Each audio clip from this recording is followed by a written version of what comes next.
मु स्वामी शिवानंद विद्या मंदिर सहायिका आचार्य। आज आम विद्यालय में 13तम आंचलिक विज्ञान मेला अनुष्ठित होता जो कि प्राय 40 पाखापाखि प्रोजेक्ट अणा जाइए। तसहित छोट छोट पिला मैंने भी एथिरे अंशग्रहण करते।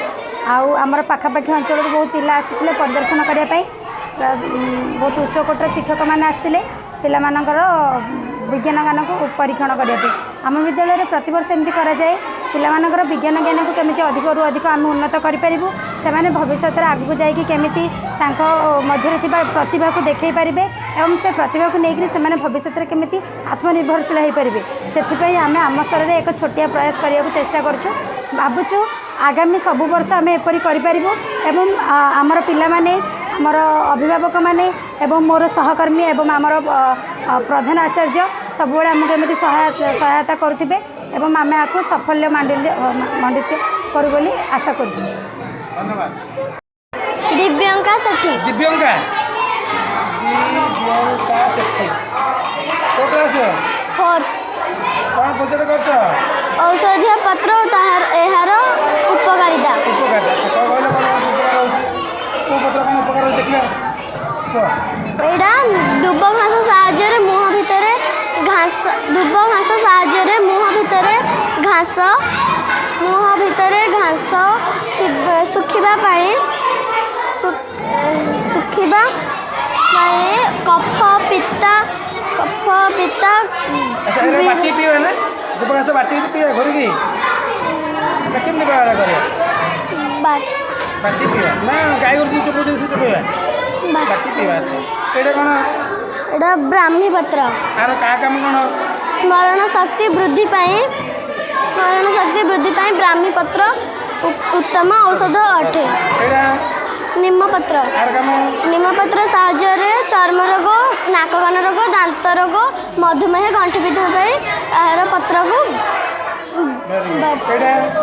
एटा अँला पत्र यार रक्त शुद्धि शरीर टिक्सिन बाहर जामनी पिजुली पत्र vitamin A vitamin C potassium fibre भरी भरी थाए और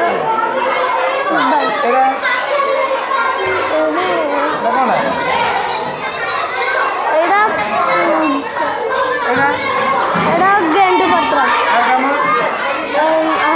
गेंडु पत्र बात रोग बात कफ रोग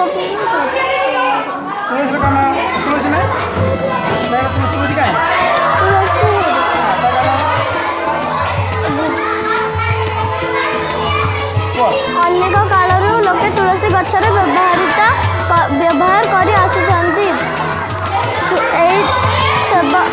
तुलसी पत्र vitamin A vitamin C vitamin K calcium iron magnesium एपरी अनेक गुण रही ठंडा खास बाटी पोई पत्र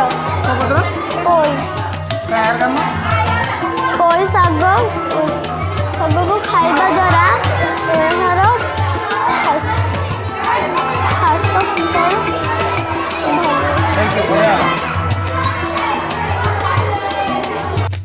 श्रावणी बिहुल। अच्छा कौन प्रोजेक्ट करछ कोन आस हमर पंचम कौन प्रोजेक्ट कर कहलो जल चक्र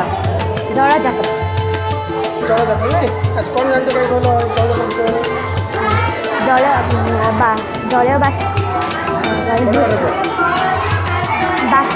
बाष्प आकार जल ऊपर को उठे वृष्टिपात आकार जल पृथ्वी पृष्ठ में पड़े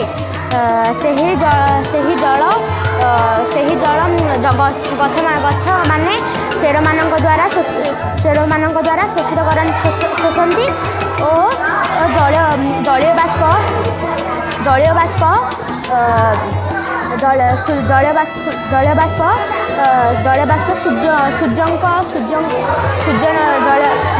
सूर्य को छाड़ती सूर्य किरण द्वारा घनीभूत हुए और घनीभूत हो वृष्टिपात हुए वर्षा हुए ବର୍ଷା ହେବା ଦ୍ୱାରା ପୃଥିବୀ ପୃଷ୍ଠକୁ ଆଉଥରେ